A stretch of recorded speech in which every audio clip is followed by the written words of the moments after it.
What is going on, Jet fans? Matt O'Leary back with another video. Wanted to hop back on today. I got a really fun interview with Connor Rogers. You know him from Badlands and, of course, from everywhere else that he is. So just want to have him on after the second preseason game. We get into some of the biggest storylines coming out of that preseason game, some expectations for some of the younger guys, and so much more. Hope you enjoy. All right, I'd like to welcome on Connor Rogers on the program. You know him from Badlands, SNY, the Stock Exchange podcast, and NBC Sports. Connor, thanks so much for coming to hang out with me today. Thanks so much for having me, Matt. I'm really pumped, man. We got a lot of panic to address in Jets land, I'm sure, and a lot of great things to address as well. Yeah, a little bit of everything here, which is kind of expected. I'm also pumped because I'm going to get to hang out with you over the weekend on Saturday. Badlands doing another awesome event on Saturday. Should be a lot of fun. Yeah, Stout, New York City.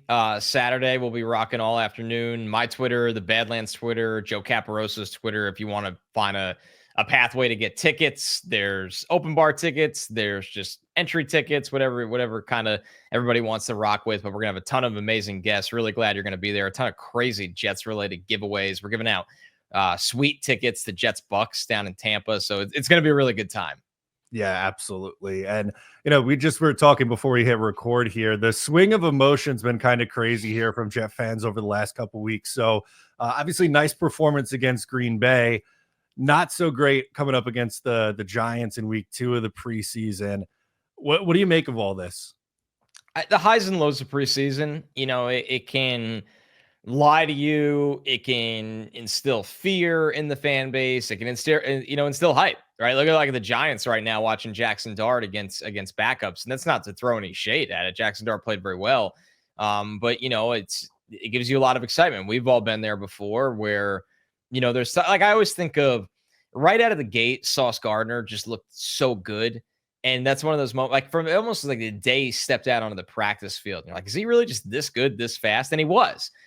And then there's times where the preseason just completely lies to you. Like how many, you know, David Clowneys have we seen over the years where somebody just lights it up and then they're kind of never to be heard from again. So that's what's, you kind of have to, it's hard, but you have to dissect what actually matters from a preseason. And, you know, there's things, you know, going into a training camp, into a preseason, into a season that you shouldn't be shocked by when they're kind of happening in front of you during the preseason when everyone's trying to ramp up. And then there's things that are just due to the situation of backups playing or not showing much. And the Jets are kind of dealing with a little bit of every bit of that right now. Yeah, for sure. And I think one of the things that fans may be the most upset about after this game is the Justin Fields performance. So we saw him in Green Bay go right down the field, touchdown scoring drive. Passing offense struggled a little bit in this game. Is this kind of what you're expecting to see from Justin Fields this year? Some games where there's, you know, obviously a little bit better than others, or is this kind of more like what you were saying preseason lying a little bit? It is a little bit somewhere in the middle with this one, right? I think you have to start with number one. That's really important. The Jets offense, which isn't going to be amazing by any stretch of the means this year. I think we're all aware of that. They have their limitations. It's a thin wide receiver room after Garrett Wilson. I think even after drafting Mason Taylor, the way they want to play, I think they want to be a heavy 12 personnel team with 2 tight ends in the field.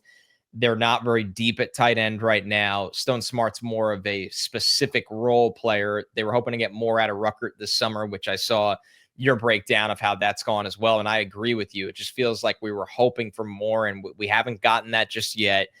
They want the offensive line to be the strength of this team to help them run the ball. And I think that's going the right way, but there's going to be highs and lows of that as well. Fields hasn't shown to be an average NFL passer yet throughout his NFL career. And the Jets want to get him to be an average NFL passer because he's such a dynamic athlete back there with his running. And when I say the Jets are playing with their hand tied behind their back in the preseason right now, they are not going to run any designed runs for Justin Fields in the preseason. There is zero reason for him to take any kind of hits in that. And, you know, we'll see what they do with the last preseason game because it's something that you would like ultimately to get your legs under you a little bit. But yes, he could scramble. That's not a design run. We've seen him scramble for a touchdown where he was never going to be touched by anybody.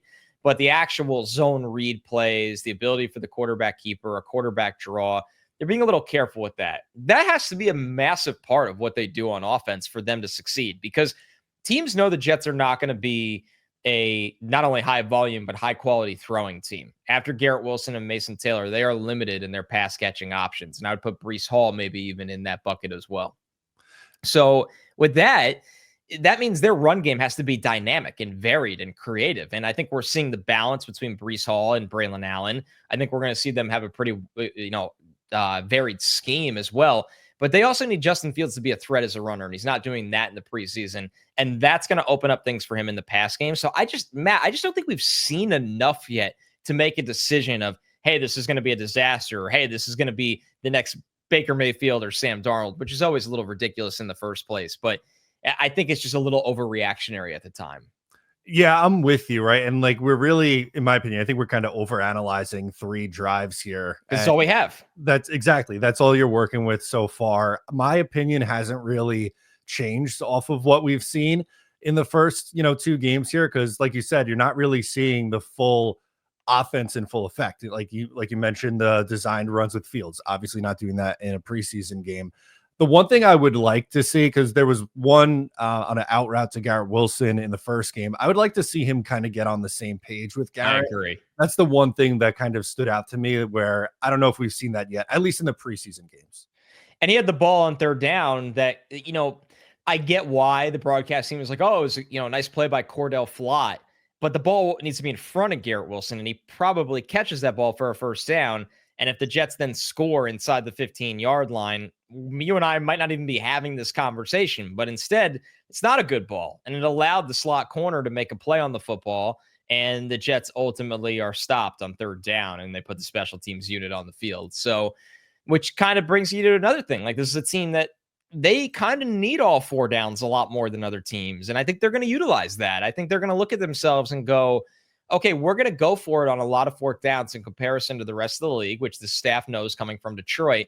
Where do we play things a little different? Where, say it's 2nd and 6. Well, are we going to be a team that's willing to run the ball a little bit more on a it's typically a passing down where we go, because if we get into 3rd and 3, we think we can gain 2 yards, and then we think we can gain 1 yard, where some teams might look at that and go, dang, we better get the 3rd and 3 or else we're putting the punter on the field. And once again, not trying to be glass half full with everything, but I just think the Jets need to maximize every advantage they have, and utilizing all 4 downs as a very, very run heavy team is something that I think they're going to embrace that. And I'd be really happy if they did embrace that. Yeah, I think we saw a little bit of it on that 3rd and 8 run, right? Like, yes, that wasn't a give up run on 3rd and 8. They were trying, obviously, and they ended up converting it for the first down. But if they gain 6 yards there and it's 4th and 2, that's probably a spot where you'd like to see them go for it in that situation. Without a doubt. And what I loved about that look is, the Giants bring on their NASCAR package, their pass rush heavy package. And, listen, it's a lot of fun if you're a fan when you're reading practice tweets of, hey, they got Kayvon Thibodeau and Abdul Carter and Brian Burns all on the same front, and they're just killing everybody in practice. But in a game, when a team sees that, and a lot of teams will do this, the Jets would solid the NASCAR package all the time. If you have a 245-pound pass rusher playing, the A or the B gap, run right at him. And AVT simply displaced Abdul Carter out of the way, and Braylon Allen rumbled for the first down. Now, are you always going to get 8 yards? No, but if you think, hey, we're going to get 5 to 6, and we believe in our 4th and short offense, then yeah, you make that call. And not only does it protect your quarterback, but it's your best pathway to keeping the offense on the field. Tanner Engstrom, for all the panic right now, and listen, I get it's not like not everything's perfect especially with the Jets offense. I think we've seen enough out of Tanner Engstrom to know he's got a shot. Like, he's got a feel for this thing. Let's see how creative he is when the lights come on. Yeah, I'm with you on that. I was, pleasantly surprised with Tanner Engstrom through the first couple of games. One of the players you just mentioned, AVT, that's someone I feel like you've been highlighting a lot this summer. It's had a really strong camp. Talking about the running game now for a second, I am so excited to watch both AVT and Armand Membu get after it in the run game here. I mean, I just love how each side of the line is kind of set up, where you have veteran guards with really young tackles. And that's going to create some headache at times because young players make mistakes. Membu had a little bit of a welcome to the NFL game. He was lights out against Green Bay, even against Kenny Clark.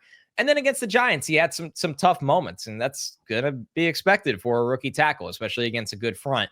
But having veteran guards next to them that can bail them out at times, help them out at times, be a kind of calming presence on the sideline. And we've seen AVT and Membu together a lot this summer. John Simpson's a veteran leader on this team. He's a really good presence for Olu Fashion, and even Joe Tippmann inside at center, assuming that Tippmann's going to be their center. Yeah, I think that AVT is such a talent, and he is one of the guys right now that you look at the Jets 5 offensive linemen, and they're very talented, but he's one of the guys that his grip strength, he's a people mover. And I love the upside of this Jets offensive line right now, but with the inconsistencies in the run game, because they're growing talents, Fashanu and Membu, they're going to have their whiffs in the run game. They're also going to have really good plays, and Fashanu has taken some big steps there. But Simpson and AVT can move people off the line of scrimmage and open up the run. And I think we're seeing that this summer, especially, Simpson was out a little bit, but we're really noticing it with AVT. Yeah, for sure. And you mentioned with John Simpson out, they moved Joe Tippmann from center to left guard. And I love that flexibility that he has. And I think, if one of the guards gets hurt, I would assume the plan would be you move Tippmann over and then they're comfortable with Josh Myers at center. But as far as I'll say it in air quotes, the center competition goes here, are you buying that it's much of a competition, or do you think this is Joe Tippmann's job? It would be really weird to me to start Joe Tippmann on the bench this year. And I understand this regime didn't invest the second rounder into him, but he's not a guy. Look at the Giants, right? What they're going through with Evan Neal, who was taken in the top 10, right, and just really showed them nothing at tackle.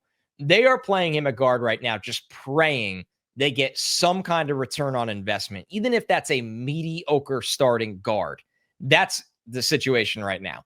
Tippmann was a solid starting center already in the NFL. Like, we have already seen that. He's had some hiccups with snap issues, but in terms of his run and pass blocking on a down-by-down basis, we know he could be a middle-of-the-pack center in this league right now.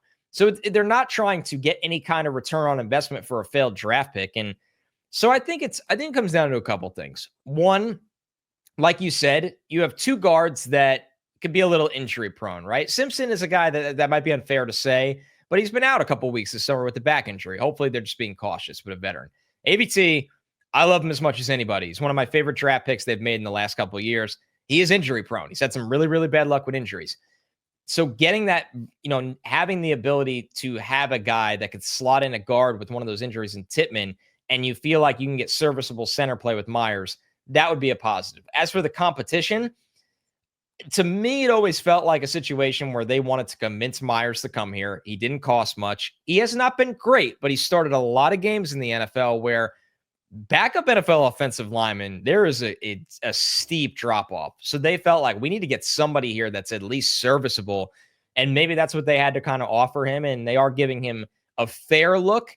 I just don't think it's one where there should be any time of the year he should outright beat out Joe Tippmann to play over him. No way. Yeah, I'm with you on that for sure. And I think that's a good call out on the selling Myers on the competition here. Kind of make the same case for Okorafor also when they brought him in, because he started a ton of games in the NFL, and it's just a little different than what they've done in years gone by, where you have Max Mitchell and Carter Warren, these mid-round picks as your depth kind of after that, Xavier Newman on the interior. And now you have guys at least who have some starting experience where if a guy gets banged up for a week, you're not in survival mode. Right. You're chasing a floor, I think is what it is. The Jets starting offensive line is chasing a ceiling. That's first rounder after first rounder. And, you have Tippmann was a second rounder. Simpson was a free agent signing. We got two young first round tackles and a first round guard. You are chasing a ceiling that you want it to be a top 5 offensive line in the league one day. When you talk about injuries on offensive line, you are trying to have a couple of guys behind the starters that won't sink your entire offense. And as Jets fans, we have seen it. We have lived it before with different guys at times where they're out there and it's like, and then as an offensive coordinator, you're playing with your hands tied behind your back because do you park a tight end next to the guy the entire game? Okay, now we're playing man down on offense. So you could say what you want about their careers as a whole with Myers and Okorafor, but they have had long stretches where they have been capable on a starting offensive line. They're not all pros. They're not above average players, but they are guys that sometimes when they're out there, you can forget about. And that could be one of the highest compliments to give a backup offensive lineman. Yeah, for sure. Absolutely. I think looking at the strength of this offensive line, I would imagine would be the run game, which is where I wanted to go to next. It feels like Brees and Braylon have gotten a pretty close to even split through the first two games. Now, again, like we said, it's only 3 drives, but I would imagine that carries over into the regular season.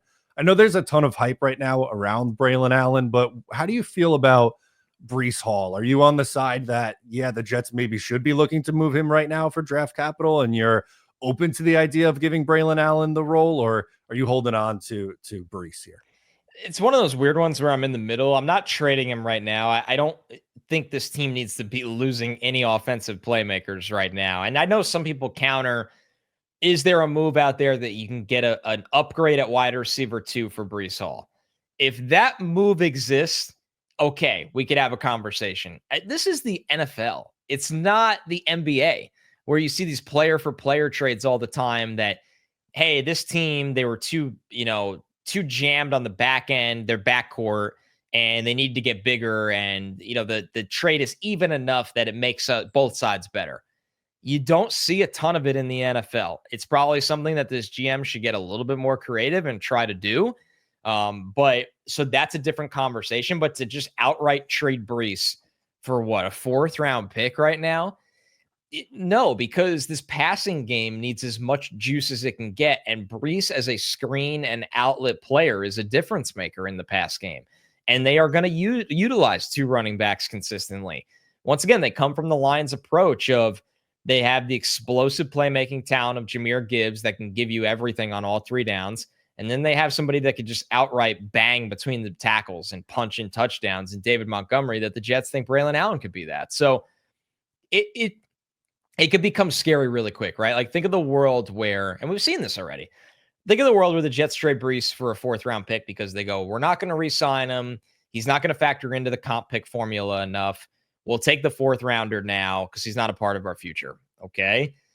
Braylon Allen is your starter for the season. Isaiah Davis is perfectly capable in that number 2 role. Braylon Allen gets banged up on a play.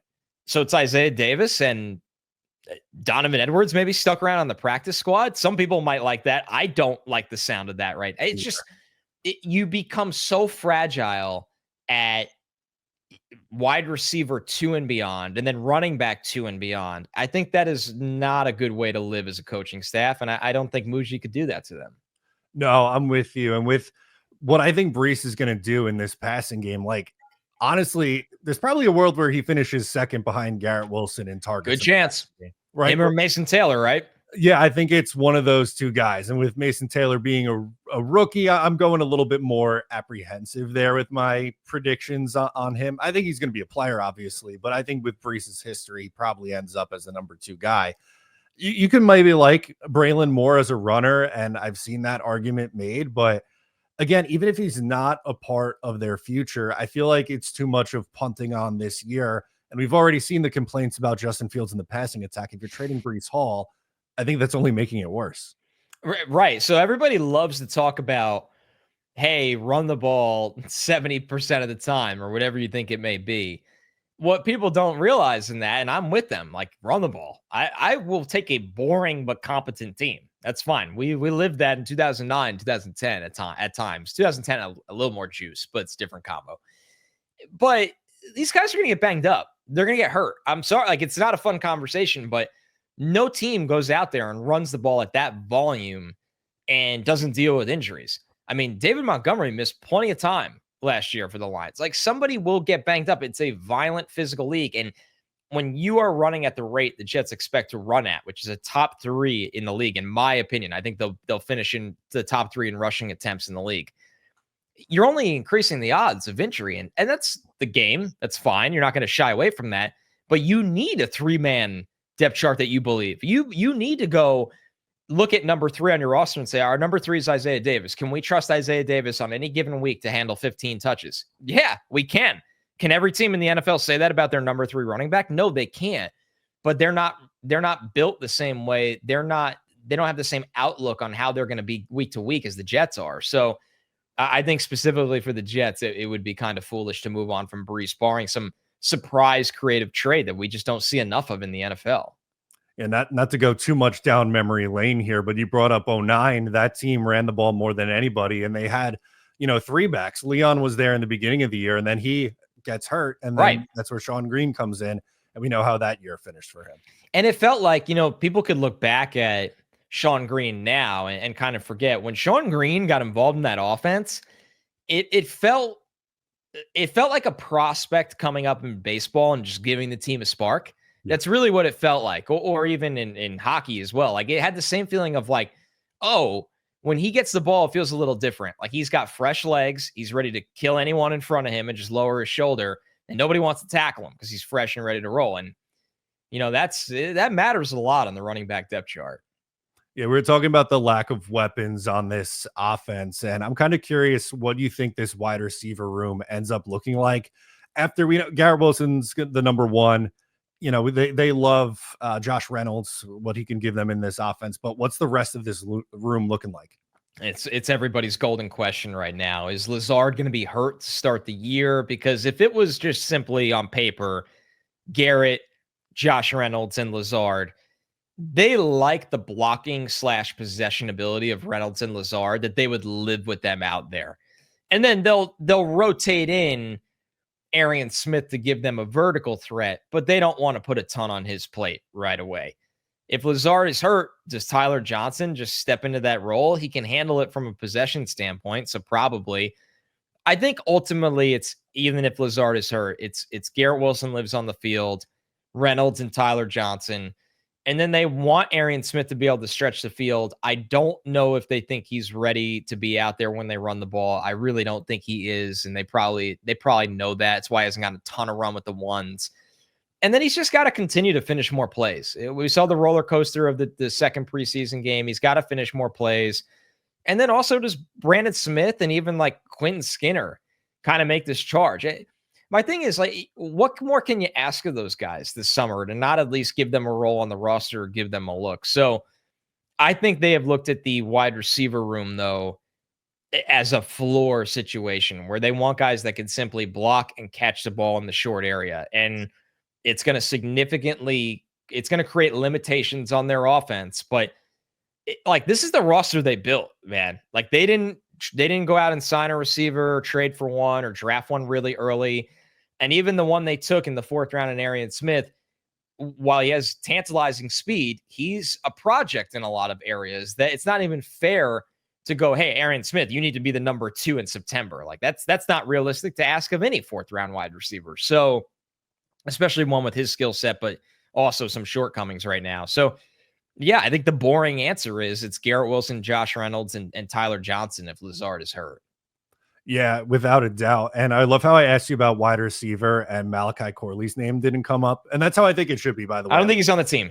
I agree with you. And the idea of, a 3rd round pick from a year ago not making this team is kind of tough, but I just don't think he has shown nearly anything really. I know that's harsh to prove that he deserves to be on this roster. No, because you have to, like, look, Xavier Gibson's a really good example. Xavier Gibson was undrafted, and say what you want about him, and he has not had a good summer. I don't know if he'll be on this team, but when he made the team, Xavier Gibson was a developmental slot receiver that was a good punt returner. So when you're a developmental player on a roster, more often than not, and we didn't invest big draft capital in you, I say, Muji's like, I didn't trade up in the 3rd round for Malachi Corley. You got to have a calling card to stick on the roster. You can't just be a guy that everybody goes, well, when he gets the ball in his hands, he might be able to make things happen one day. No, you got to return kicks or cover kicks or do something. And Corley is not an NFL receiver right now, and he offers no special teams ability. And I just think they're not interested in rostering a player like that at this moment. No, I'm with you. It's tough, but I think that's what they are right now. We've looked at some fans have been kind of vocal about, they need a wide receiver too, or they need something else, and talking about, some sort of trade. I don't think a Terry McLaurin trade or anything like that is going to happen, especially after you just signed Garrett Wilson. But what about like the waiver wire? For me personally, I look at tight end after Mason Taylor or edge rush and go, I don't know how they don't try to add some body on that line. I'm with you all the way. I'm really curious who kind of shakes free, or is there, I'm of the mindset with the new regime, you don't want to be surrendering assets early for a year that if the Jets win 5 games this year, nobody's calling for Aaron Glenn to be fired. I hope.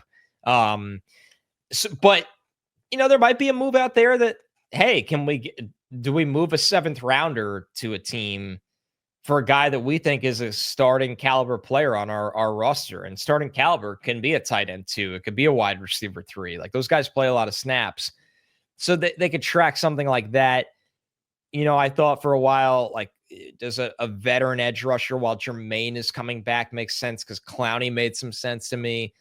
I knew they weren't going to be on like Keenan Allen. It's hard to get guys like that to latch on to an unfamiliar place that there's not huge expectations. It's just, you got to entice them with a lot of money. And I think they're being a little careful with that right now. Didn't look like Amari Cooper had anything left in the tank at the end of last year. So, that's a situation that you'd know by working him out. But as we sit here going off what we saw last year, it wasn't a lot. So, yeah, I do think, like, listen, if there's a team that's a little deeper at tight end and you get an upgrade over Ruckert, I mean, it's tough because we all want Ruckert to succeed. Like, he's for a lot of different reasons. But yeah, they should be active on people kind of overhype the change on the waiver wire, but roster spot 52 and 53, I think, should be new faces on this team. Yeah, I think so too. And, you mentioned Clowney. I think that'd be a great fit. A name that I'm almost surprised hasn't really been brought up as much is Zadarius Smith. Yeah. Especially because he played with Aaron Glenn last year in Detroit for a little bit. I know. That's another one that makes sense. Like, you look at the way they're set up right now, Jermaine is not going to be coming back week 1 and playing 80%, north of 80% of the snaps. That's not happening. They are really happy about Will McDonald. They kind of made their bet at defensive tackle, which has been a big concern of mine for a while. I don't think Nadi has looked good this summer. Tufele has some pass rush juice, but he was bad against the run against the Giants. I like Leonard Taylor, a little bit of a project still, but he has some really nice moments. They're hoping that, once again, Byron Cowart, when he's healthy, can play next to Quinnen. We'll see. But there are some guys out there on the edge where, you're talking about when Jermaine's off the field, it's Clemens or Watts.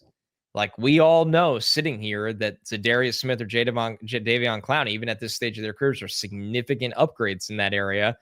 And that's guys that might be able to help your run defense situation at times. So, yeah, I get the feel that they're not interested in allocating much dollars to a veteran outside of this, that would cost not significant money, but some sort of amount of money. Without a doubt. And, as the draft guy, I can't go without asking you. I know it's crazy early, but your initial takeaways from some of the guys from this year's draft class so far. Yeah, I mean, listen, I've gotten through for next year's draft. I'm through almost every position besides I haven't finished linebacker and safety. I think what Jets fans are going to care about could be quarterback. Yep. It's a wide open pool. I mean, I don't think Arch will be in the draft. We don't think. You never know. Obviously, if he has the year we all think he's going to have, he'll be the number 1 pick if he wants to be.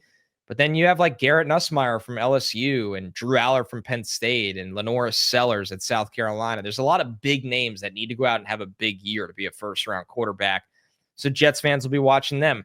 As we had this millionth conversation, right, about wide receiver 2, and for good reason we had that conversation. I mean, Jordan Tyson out of Arizona State, I think, is going to be a star. Carnell Tate on Ohio State has a lot of talent. Denzel Boston on Washington. The wide receiver class is pretty good, honestly, and the Jets can definitely find Garrett Wilson's running mate there for sure. And then tell me if you've heard this before, but defensive line has to be a priority again.